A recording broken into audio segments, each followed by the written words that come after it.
Right now, at this exact moment as you're watching this, something extraordinary is happening behind our star.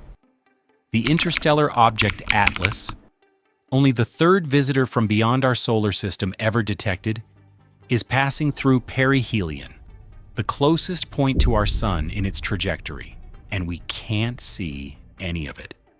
Today is October 29th, 2025, and this is what Harvard astrophysicist Avi Loeb calls the decisive test of Atlas, the moment of truth. If you've heard Loeb's warning, it was about today. If you want to take a vacation, take it before October 29th, because who knows what will happen. These words are no longer distant speculation. They're about right now, about processes that may be occurring at this exact moment, 203 million kilometers from our star, approximately 1.4 astronomical units away, just inside Mars's orbit. And here's what makes this fascinating and deeply frustrating. We are completely blind.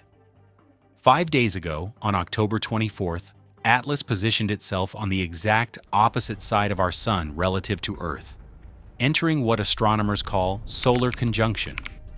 Our entire observation network went dark.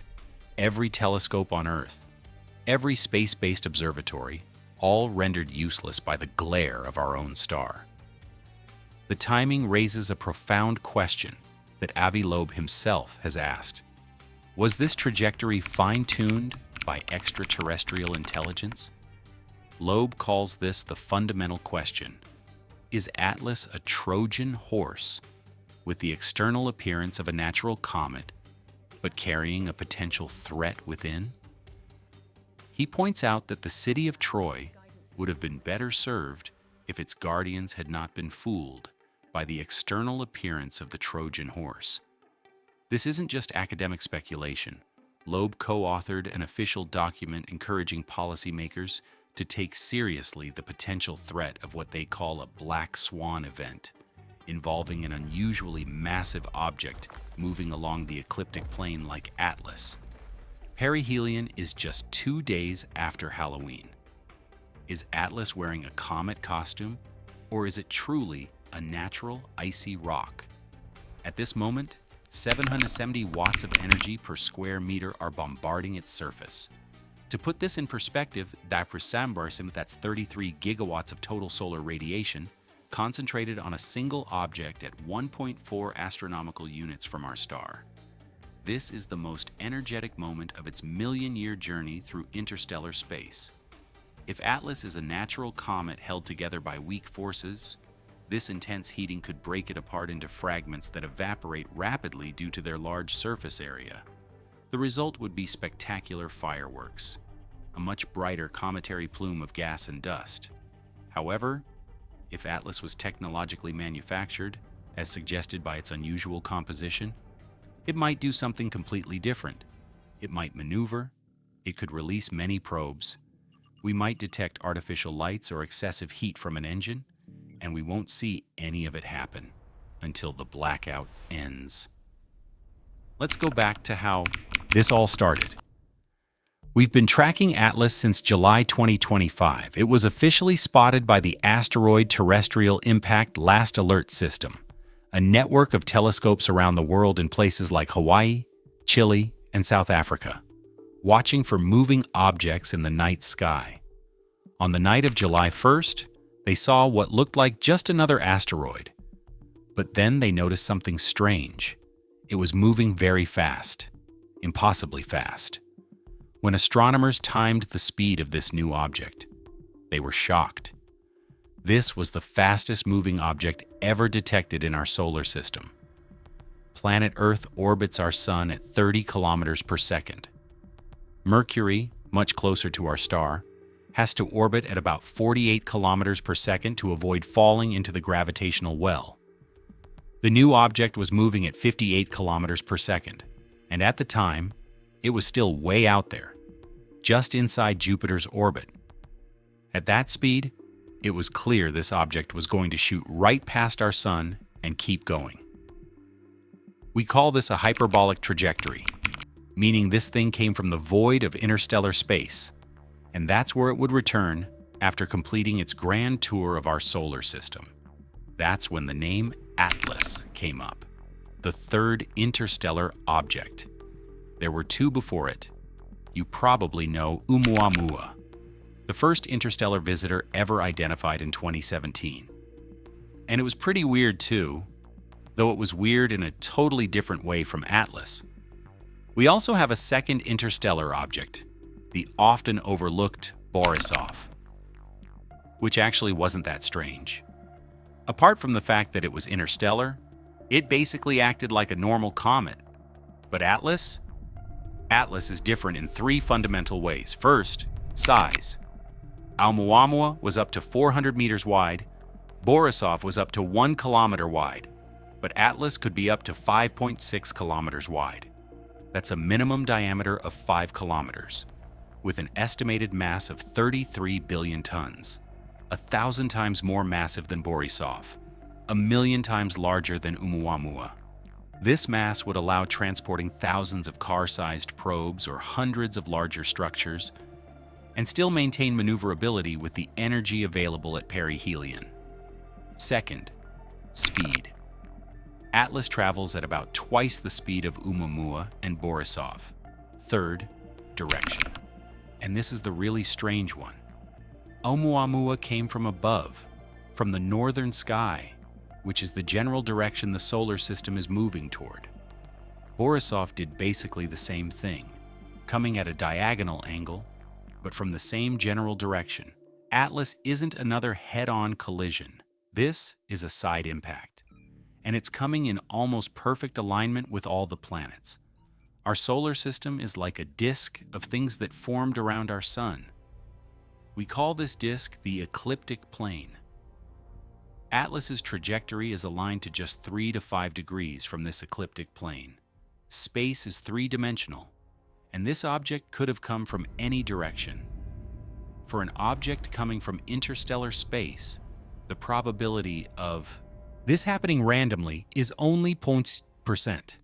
But this isn't just a statistical curiosity. It's the ideal trajectory. If you wanted to access multiple planets with minimum energy expenditure, if you were designing a mission to visit Mars, Venus, Earth, and Jupiter in a single pass through the solar system, you would choose exactly this path.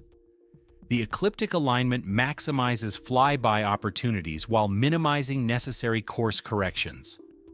While Atlas was officially discovered on July 1st, it was actually first spotted back on May 7th, 2025, by the Transiting Exoplanet Survey satellite.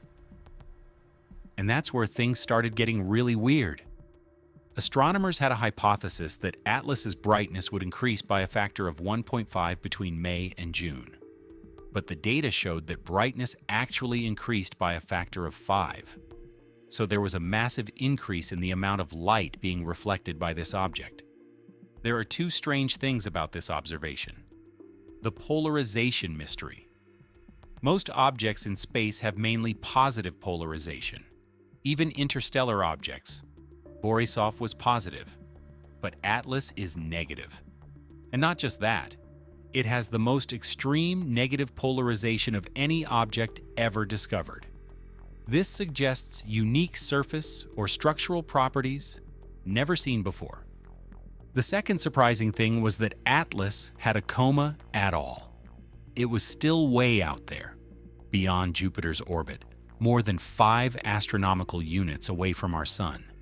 It's so cold out there that we normally don't spot comets at 5 astronomical units because they typically haven't started forming their coma yet. As we continued to observe Atlas, we learned that the coma was actually dominated by carbon dioxide gas. It had some water vapor, but the carbon dioxide ratio was much higher, about 8 to 1. This is basically the opposite of what we're used to finding in comets.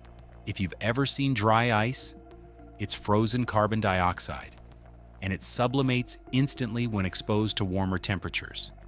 That's what Atlas was doing way out there in space, and that's why its coma formed so early. But here's where it gets truly bizarre. When Atlas was observed during the summer, astronomers detected a small amount of nickel in the surrounding cloud. but detected no iron. This is strange because nickel and iron are typically found together in planets, moons, asteroids, and comets. So when we see a lot of nickel but no iron, we wonder, where did the iron go? What process separated them? Spectroscopic data from the Keck 2 telescope revealed that Atlas is emitting nickel in proportions never seen in natural comets. On Earth, this specific signature only appears in highly controlled industrial processes, specifically in alloy production through the carbonyl process. Probably the massive release of carbon dioxide was dragging nickel atoms along. Then, just as water vapor made a very sudden appearance in Atlas's coma, the same thing eventually happened with iron. In late September, astronomers began detecting iron for the first time in the coma, and then very quickly, the nickel-to-iron ratio changed to a more normal combination of the two. So Atlas is becoming more normal over time. But it's getting there in a very strange way. Composition analysis reveals that Atlas contains only 4% water by mass. This is revolutionary. Comets are essentially dirty ice. Water should be the dominant component. Borisov, the previous interstellar comet that everyone agrees is natural, had typical aqueous composition. Why is Atlas fundamentally different? Between July and August, Atlas developed an anti-tail, material ejected toward our Sun. This is contrary to normal cometary behavior. Analysis confirmed it's not a perspective illusion. Material was genuinely being ejected against solar radiation pressure, suggesting active internal energetic processes. This is not how comets are supposed to behave. The astronomical community is deeply divided about Atlas, reflecting fundamental tensions about how science should deal with anomalies and uncertainties. Avi Loeb created an evaluation scale from 0 to 10 for potentially artificial interstellar objects. Atlas scores a 4, not conclusive, but significant enough to justify serious investigation using planetary defense resources. But not everyone agrees. Jason Wright, astronomer at Penn State, published one of the most devastating critiques of Loeb's work. In a blog post titled simply Avi and Atlas, Wright systematically dismantles each proposed anomaly. On the supposed absence of coma, Wright argues that Loeb misinterpreted how telescope tracking works. When you track a moving comet, you keep the nucleus sharp while the background blurs. Of course, you don't see diffuse coma clearly in this imaging mode. On size calculations, Wright contests that Loeb assumed asteroid albedo of 5% reflectivity to maximize size estimates. If Atlas is a comet, it would have a smaller nucleus surrounded by bright coma, not the giant mass Loeb calculates. Wright accuses Loeb of bypassing peer review, publishing directly in blogs and interviews before submitting formal papers. Loeb responds that his critics are so invested in conventional explanations that they reflexively dismiss anomalous evidence. He argues that science has a conservatism problem. Paradigm shifts are resisted. Outsider ideas are dismissed too quickly. He insists that the peer review system is too slow for transient phenomena. Atlas won't wait months for editorial committees to deliberate. Betting markets currently place odds at 75% natural comet, 25% artificial origin. These aren't scientific probabilities. They're aggregated human judgments. But they tell us there's no consensus. It's deep uncertainty unfolding in real time. The reaction of scientific and defense institutions to Atlas has been extraordinary and, in some aspects, alarming. For the first time in history, protocols normally reserved for extinction threats have been activated for an object that cannot directly impact us. The International Asteroid Warning Network, created specifically to detect and track objects threatening civilization, initiated an intensive 3-month monitoring campaign for Atlas. This is unprecedented. Perihelion doesn't waste resources on interesting scientific objects. They exist to prevent extinction events. The campaign began on October 27th, just 2 days before Perihelion, and will continue until January 2026. This means the decision was made based on pre-perihelion data. suggesting that the already documented anomalies were sufficient to justify treatment as a potential threat. But here's the paradox. Atlas is not on a collision course. Its closest approach will be 1.8 astronomical units from Earth, farther than Mars. There's no physical possibility of impact. So why activate planetary defense protocols? The highest resolution images of Atlas were captured by NASA's Mars Reconnaissance Orbiter on October 3rd. When the object passed 190 million kilometers from Mars, the high-rise camera has 30 centimeters per pixel resolution at that distance, 3 times better than the best Hubble images. These images remain unreleased. Avi Loeb has publicly requested access, repeatedly mentioning in blog posts and direct emails to NASA. The silence in response is conspicuous, especially considering these are the most detailed photographs of the object in existence. In stark contrast, the European Space Agency has been relatively transparent. The ExoMars Trace Gas Orbiter imaged Atlas and released data showing classic comet appearance, a diffuse point with small tail, reassuring until you examine the spectroscopic analysis of the same data, which reveals anomalous chemistry. As you're watching this, Atlas is experiencing the most intense moment of its journey. Physics allows multiple explanations for what might be occurring behind our sun at this very moment. Atlas may be disintegrating in a spectacular display, sublimating vast quantities of ice and releasing internal materials. The heat could be triggering massive outgassing events, creating a brilliant coma visible across the inner solar system. Or the object may be breaking apart in a highly organized manner, releasing internal components with distinct physical and chemical properties. Fragmentation could be triggered by increasing solar heating. When any applied impulse is amplified by orbital mechanics through the famous Oberth effect used by all interplanetary missions, or Atlas may release fragments or smaller components during maximum perihelion heating. With its estimated mass of 33,33 billion tons, it could eject thousands of smaller objects and still maintain structural integrity. We simply don't know, and we won't know until the blackout ends. The coming months will offer 3 distinct opportunities to definitively resolve the Atlas mystery. Here's exactly when and what we're looking for. November 4th. The European Space Agency's JUICE probe will make the first post-perihelion observation, passing 64 million kilometers from Atlas. This is just 6 days from now. This will be our first opportunity to see how the object changed after exposure to 33 gigawatts of solar radiation. If Atlas executed a maneuver during perihelion, the effects will be obvious in JUICE's data. Velocity changes of just meters per second will be measurable. What are we looking for? Has the trajectory changed at all? Is there increased outgassing or brightness? Are there multiple fragments where there was one object? Has the coma composition changed? During the same week, Atlas will reach 97 million kilometers from Venus. If the object released smaller components during perihelion, some may be on trajectories that bring them near Venus at this time. December 19th. 6 days before Christmas, Atlas will pass 1.8 astronomical units from Earth, its closest approach to our planet. All major ground-based observatories will be directed at the object. The James Webb Space Telescope will be able to detect thermal signatures and molecular composition in extraordinary resolution. What are we looking for? Detailed thermal imaging. Is there excess heat that can't be explained by solar heating alone? Precise spectroscopic analysis. Has the chemical composition stabilized, or are there new anomalies? High-resolution imaging.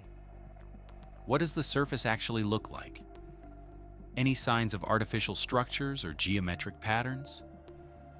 Avi Loeb has asked his research team at the Galileo project to check for any unusual activity by anomalous objects in Earth's atmosphere, based on data collected by the 3 Galileo observatories in the coming months. As Loeb provocatively asks, Will Atlas send many probes toward Earth as Christmas gifts for humanity? March 16, 2026. Atlas will pass 54 million kilometers from Jupiter, with NASA's Juno probe providing frontline observations. This is nearly 5 months away, but it's the final major observation opportunity as Atlas begins its journey back to interstellar space. What are we looking for? Final trajectory confirmation? Is Atlas following pure gravitational laws, or has its path been altered? Any last-minute surprises? Fragmentation, outgassing, or component ejection near Jupiter? Radio transmissions. Juno will use its radio antenna to check for any technological signatures. If the object released smaller components during perihelion, some may be on trajectories that bring them near Jupiter at this time. Each observation window will build upon the previous one. The central question is elegantly simple. Will Atlas's trajectory change? If the object follows pure gravitational laws, we'll confirm that interstellar comets can have surprisingly diverse properties. We'll learn about formation processes in other stellar systems, about how different chemical environments produce objects with unique characteristics. If orbital deviations appear, if non-gravitational accelerations are detected, if multiple components emerge where we expected only one, we'll face a new type of phenomenon. Not necessarily artificial, but definitely something outside our previous experience. The beauty of science is that nature always has the final word. Atlas is about to provide that reality test in a way few scientific discoveries can. In less than a week, on November 4th, the first post-blackout data begins to arrive. The JUICE spacecraft will reacquire the object, and then we'll start getting answers. Right now, as perihelion is occurring, processes that may redefine our understanding of the universe are unfolding behind our star, invisible and undetectable. Is it an exotic natural comet with composition formed under radically different conditions from our solar system? Is it disintegrating in a spectacular but entirely natural display? Or is something more extraordinary happening? The question Avi Loeb posed isn't just philosophical anymore. Is Atlas a Trojan horse? And have we been fooled by its external appearance? Regardless of the outcome, Atlas has already expanded our perspective. It has already forced us to question assumptions and confront our own ignorance about the vast cosmos we inhabit. The blackout ends in 6 days. Telescopes around the world will reacquire the object. We'll see what perihelion did to Atlas. We'll know if we're observing exotic chemistry from another stellar system, or something that defies current categorization. The decisive test is happening right now. The moment of truth is today. And very soon, we'll have our answer. Stay tuned. We'll bring you the results the moment JUICE makes contact on November 4th. This is a story that's unfolding in real time, and you're watching history as it happens. The mystery of Atlas is about to be solved.